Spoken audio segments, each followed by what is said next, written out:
Good morning, class. Today we're going to start talking about the second of our three main economic indicators we use to study the economy. But before we do that, we'll look at the homework questions from the previous lesson. Uh, we wanted to make sure you looked at the grossed out reading on page 201. The grossed out reading talks a bit more about how GDP might not be the statistical indicator that we want to use in terms of evaluating quality of life and is an economy actually doing better. Um, Grossed out talks about how there are other measures and other metrics to use that may better suit what we think an economy should be striving for.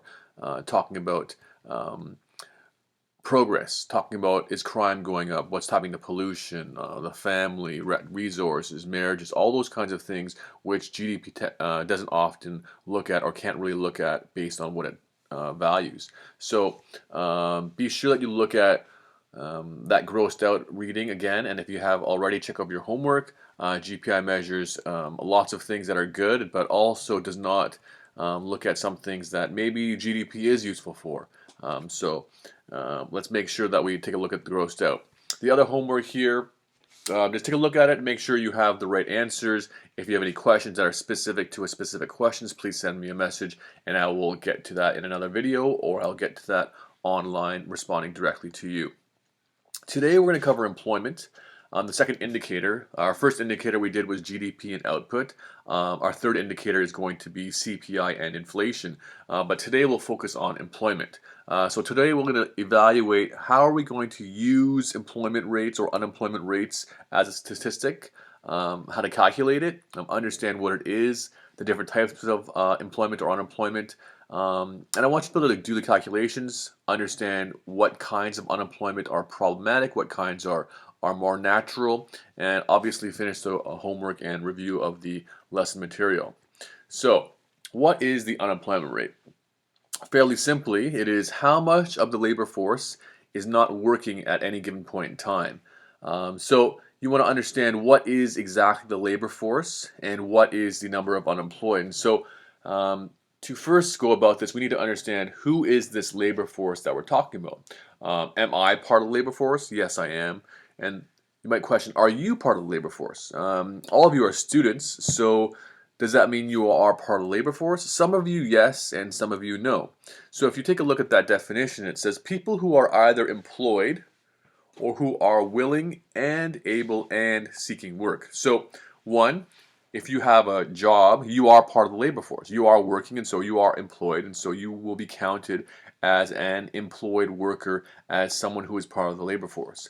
But as a student, you might not be part of the labor force because you might not be willing, able, and seeking work. And so to be part of the labor force, you need to be all three of those things. You'll notice that the words "and" is bolded and italicized because you have to be willing to work, you have to be able, physically, mentally capable of working, and you also have to be seeking work. So there are times when there are individuals who maybe have been trying to find work for a long, long time and maybe have given up. And so maybe they'd be willing and able to work, but maybe they have stopped looking for work.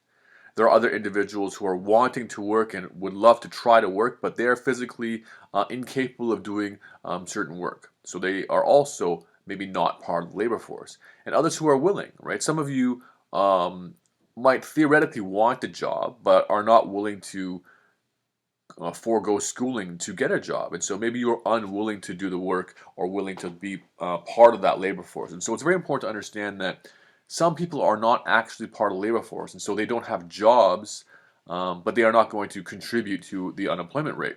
For instance, someone who stays home with the kids, whether it's a house husband or a housewife, they are staying home oftentimes on purpose, as a decision.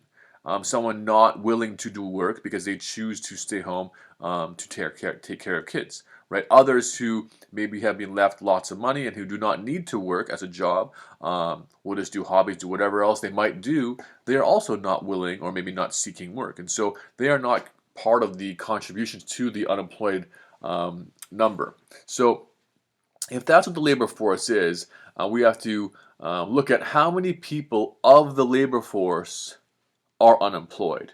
and that's going to give us our unemployment rate. So let's just do an example. So some Canadian statistics. So roughly, as of 2019, these numbers have changed quite a bit recently, but as of the end of 2019, there were about 1.14 million people unemployed. Okay, and again, that's people who are willing, able, and seeking work that do not have jobs. And then our labor force was roughly 20 million people in Canada. And so if you use those statistics and you look at our number unemployed divided by labor force times 100%, it will give us 1.14 million divided by 20 million times 100%. And that will give us a 5.7% unemployment rate. And so as of the end of 2019, Canada's unemployment rate was actually very good, 5.7%. That's very good. It's been historically pretty good over the last recent while, just because we've had a great run of economic activity.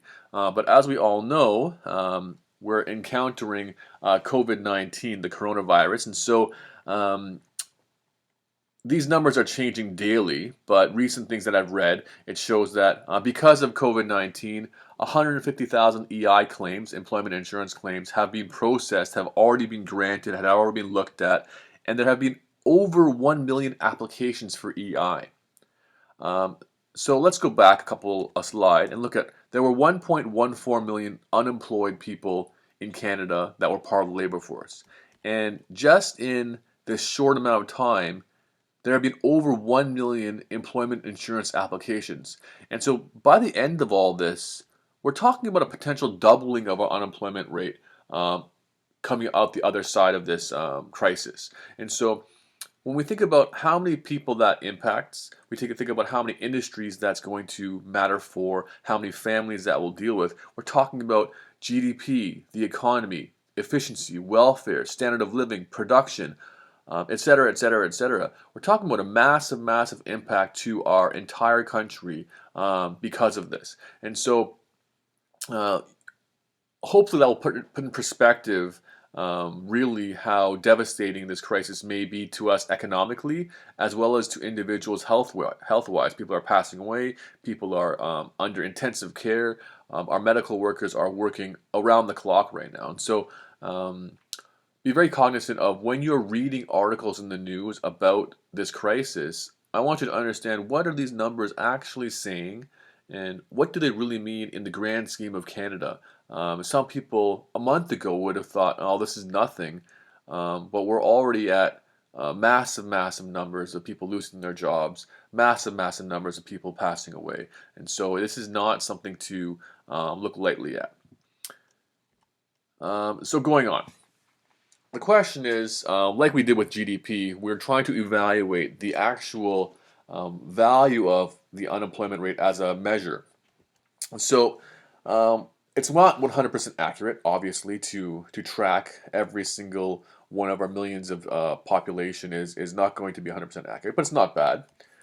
Two, there is a thing called underemployment that we need to deal with. People in jobs that they don't want or are overqualified for. So let's think about this. So we've all heard stories about individuals maybe who have immigrated to Canada. Maybe they have a medical degree from where they're from, yet their degree can't transition here for various reasons, and so they end up doing a different job that perhaps they don't want. Maybe they're overqualified for it.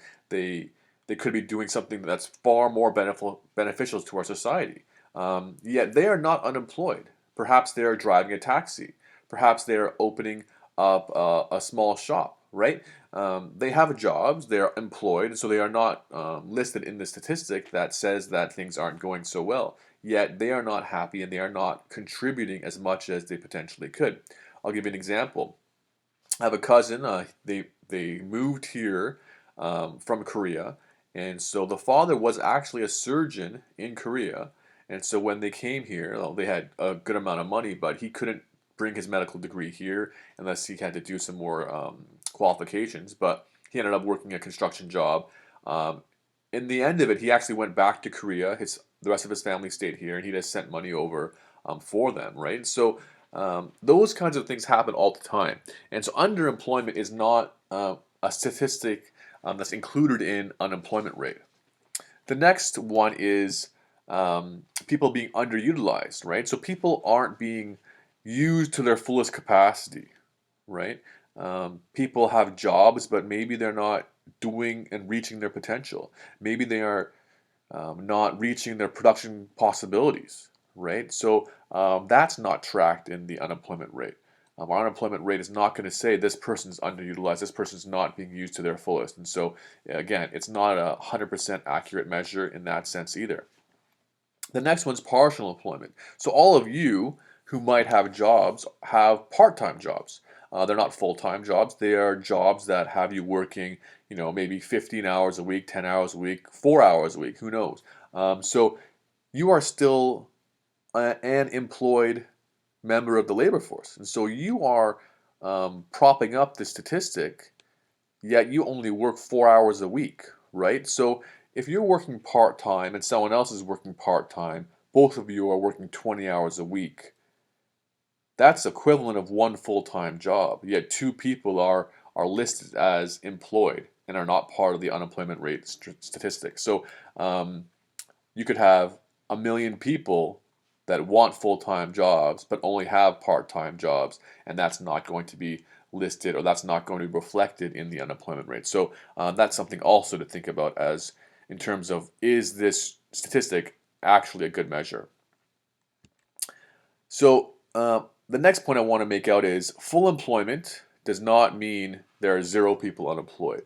So let's just think about, what does that mean for our society? Do we ever think that we're ever going to get to a point where there are 0 people that are unemployed, that there are 0 people who want jobs, who can't get jobs? That is a virtual impossibility. That would require strict command structures. Our open markets just gravitate to being able to have people being in transition. The ebbs and flows of the economy are going to make it so. And so in Canada, we accept that there's going to be unemployment. Every country accepts a certain amount of unemployment if they are free markets, if they're democratic, right? So if there are 6 to 7% of people unemployed, Canadians would call that full employment, which is why our previous number of 5.7% at the end of 2019 is so good, right? If we're saying we're actually very happy if we're in the 6 to 7% range of unemployment. So we are always accepting that many people are going to be unemployed for various reasons, and we'll encounter a few of those next. But if someone says full employment, it does not mean that 0 people are unemployed, or that our unemployment rate is 0%. Okay?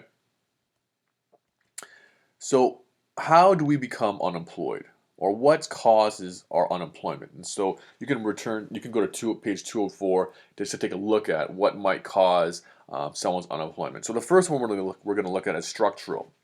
So structural unemployment talks about where your skills don't match your location anymore. So perhaps you were a fisherman, okay? Perhaps you were someone who did a specific skill, but the area that you live no longer requires that skill. So if you look at some maritime provinces, perhaps that you were a very successful fisherman and you were doing great, but all of a sudden the waters that you used to fish in were overfished, and there were no longer fish there, or that land became protected and you weren't able to fish. Your skills are still the same. You still have the ability to do the same thing, yet the demand there has changed just because the structure of that location has changed. What you do is not needed anymore, right? You're not required anymore. So effectively, you need to go somewhere else to employ yourself with that specific skill set, because where you are right now does not need that skill set. Number 2, technological. So this is the one that we're facing quite a bit these days. This gets a lot of publicity in terms of machines, robotics, information, AI, replacing human workers, right? You'll see in car manufacturing plants, robotics is going to assemble the entire car, and humans are a very little part of this. You'll think about the trucking industry. It's not structurally changing. It is the fact that we still need trucks to deliver lots of goods.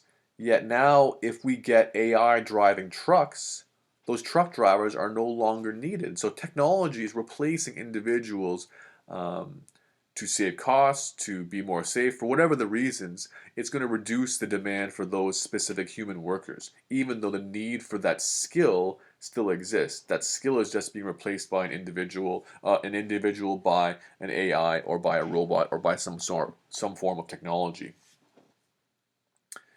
The third one we're looking at is replacement. So replacement talks about we're going to replace you as a worker um, to somewhere that's cheaper.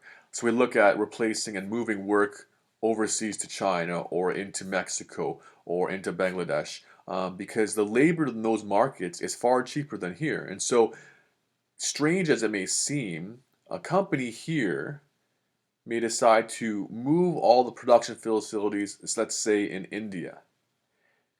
It's going to be cheaper for them to do that and to ship all of that product back to Canada or the United States than it is to actually build it in Canada or the United States. That's how much cheaper it is. And so, if your labor is more expensive than another country's labor, then you might be out of a job because we can replace you with a laborer elsewhere. The fourth one we'll look at is frictional. So frictional is one that most of you will experience soon or shortly. It talks about when you move between jobs. Sometimes those moving between jobs can be after you graduate. So when you graduate from university or college or finish your apprenticeships, there's going to be a time, likely there's going to be a time where maybe you don't have a job. You might graduate and you might find a job after 6 months. You'll be looking for 6 months and finally you find a job. That 6 month time period, you are frictionally unemployed, right? So that happens everywhere. Sometimes maybe you don't like your job, right? Maybe you think I need to quit, so I quit my job. Um, but maybe you don't have a job lined up. So maybe you're looking for work for 6 weeks, 2 months, a year, right? I have friends who look for work for 2 years and um, eventually they'd find a job. So that's frictional unemployment. So anytime where you are um, out of work, but it seems like it's a temporary thing where you are just trying to find the next step, trying to find the next job. That would be frictional unemployment. The fifth one is called cyclical. So cyclical is the one we're probably going to be talking about the most in our course of study. And so this talks specifically about the cycles of the economy. And so I've mentioned before how we've been in a 10-year period of extreme economic growth. The stock market hit exceptional highs. We hit a bottom in 2008 with the financial crisis. And since then, it's been gangbusters. Our economy's been growing, growing, growing, growing, growing. And so that's why at the end of 2019, our unemployment rate was so good. So cyclically, times have been very, very good for us. And now, COVID-19 is here. Um, it looks like we're going to go into a recession. Some people are thinking that we're going to go into a depression-like state of the economy. And so this is going to be a cyclical type of unemployment for people after this kind of initial hit. When the economy slows down, production slows down, slows down, people aren't consuming anymore, the entire economy slows. Therefore, if people aren't buying things, people aren't selling things, people have to lay people off because they're not doing what they can. That is an unemployment because of the business cycle, because our economy cycles up and down. And so you're losing your job because the economy has gone down. Not because your skills aren't good anymore, not because technology has happened, not because you graduated, whatever. It's because the economy has changed. And that's why jobs are being lost. Or in times of good economy, that's why jobs are being gained. And this is a derived demand commentary. We talked about derived demand last unit. And so you're only valuable because of what you can do, right? And so if people don't want what you can do anymore in terms of because people don't have money, because production has slowed, because incomes have gone down, there's no more demand for you, right? No one wants to buy a new car. No one wants to buy that slice of pizza. People are not demanding you anymore because your demand is derived from what you produce. The last one we're talking about is seasonal. So seasonal unemployment talks about how as seasons change, the demand for your work changes. And so in Canada, we have drastic seasons. So in Toronto, our summers are hot and muggy and humid. Our winters are bitterly cold, right? And so often you're going to see a truck with a plow on it in the wintertime, and it's going to be snow plowing. And that same truck in the summertime is going to have a decal of, so and so construction, because they're going to be working in the winter as a plow driver, and then once the snow is all gone, they're unemployed if they only wanted to be a snowplow worker. So that same person typically is going to be a landscaper or in some kind of construction, and so they will take their seasonal variation and do opposite season jobs. Otherwise, they'd be unemployed for the opposite season, right? So a landscaper is not going to be able to work on landscaping in the wintertime. And so if that's all they wanted to do, they would be seasonally unemployed in the winter. And that's why you often see people doing both things opposite seasons.